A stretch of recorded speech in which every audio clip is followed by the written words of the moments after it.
What's going on, guys? Here at 11, a great day today, and today we are back to talk about another episode of Mobile Suit Gundam, The Witch from Mercury. This is episode number 8, titled Their Choice. Before I get into my thoughts on this episode though, I want to hear your thoughts, so head on down to the comment section below and let me know. And while you're there, I'd really appreciate if you could leave a like on this video and subscribe if you're a fan of anime and Japanese gaming, and you want to see plenty more Witch from Mercury coverage in the future. But now let's dive into the episode. Miorine begins preparations to start her new company, buying out the development teams of Pale and Shinsei and hiring the Earthian house. The episode chronicles Miorine, Suletta, and the Earthians creating all the necessary pieces of the company, such as the logo and PR video, to push their initial pitch to investors, and also to create a positive image around Gundams. Miorine learns more about the history of Gundam, deciding that the company's focus should be medical as opposed to weaponry, as Gundam was originally intended to be. Throughout the episode, Shaddiq attempts to form an alliance with Miorine, though has little success, ultimately concluding the episode with him changing the rules of a business startup, preventing her from getting Gundam Inc. off the ground, and setting out to take Ariel from them by force. So once again, this was another actionless episode, but it does give us a lot more information surrounding certain things,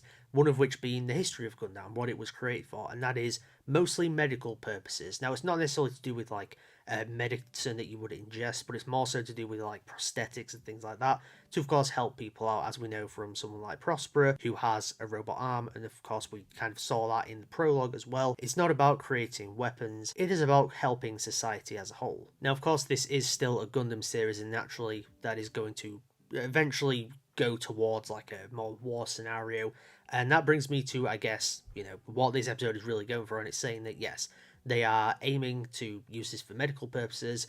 There's going to be a lot of people out there that are going to want to use it for the purposes of war, and I think that's what you're kind of going to see. You're going to see that corporate war of people trying to get hold of Gundam technology to use it for other reasons, which I assume will eventually lead to some sort of big war breaking out. And in this episode, we do also get mention to a possible war in the past, when the Earthians are talking about how they don't want Earth to become a battleground once again, which it would if they were selling Gundam technology to people that would use it for reasons of war. Probably the most interesting aspect of this episode for me was Shaddiq and his intentions in terms of what he's wanting to do with the Gundam technology.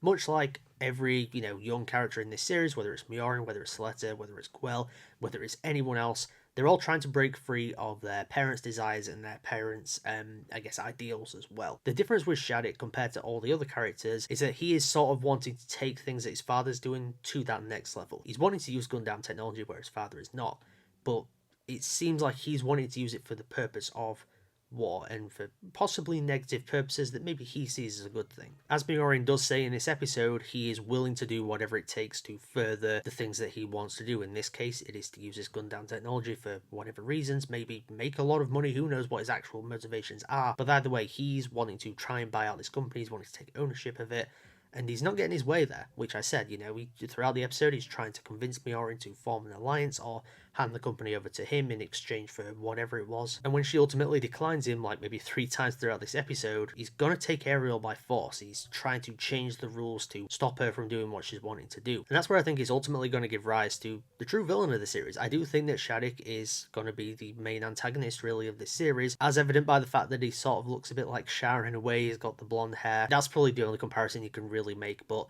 I can definitely see him being the antagonist moving forward, where we thought that Guel might. I think Shaddiq's going to be the main villain of this series. Speaking of Guel, he shows up in this episode for maybe a few minutes. My worry with this character now is whether they have used this kicking him out of the Shaddiq house as an excuse to basically write him out of the series, at least for the time being. I'm hoping that they've got more up the sleeve with him in terms of his story, and I would assume that they do. But it's been a few episodes where he's really not done much. He's just in the wilderness camping, I guess. Everyone seems to have turned against him in terms of the high society people, so I'm hoping maybe he goes to the Earthian house, maybe he joins up with our heroes, and ultimately he's going to get the definitive redemption arc. Overall, this was a really solid episode. We learned some good things about the history of Gundam. I don't think it's as strong as last week's in terms of like big reveals and such, but I still think on its own, it's a very good episode. It's obviously important to the story moving forward, and I think based on how they've set up Shaddiq as a character in terms of his role in this series, I am really excited for the next episode especially, but moving forward, I'm also excited to see what they are doing with him. Before I get off here though, I'd really appreciate if you could leave a like on this video and subscribe if you're a fan of anime and Japanese gaming. If you want to see more Witch from Mercury content in the future, make sure you are subscribed, make sure you hit the notification bell so you know exactly when my weekly coverage of the series goes up, and once all is said and done, once this first core is finished, I've also got some other videos planned to do as well. Above all else, I want to hear your thoughts on this episode, so head on down to the comment section below. Where would you place it in your ranking of the episodes? Do you think it was as strong as last week's? Do you think that these like non-action oriented episodes have actually been more interesting? And what do you think is going to happen in terms of the Gundam Company? And what do you think is going to happen next week? But as always, thank you so much for tuning into mchat today, and I'll see you all in the next video.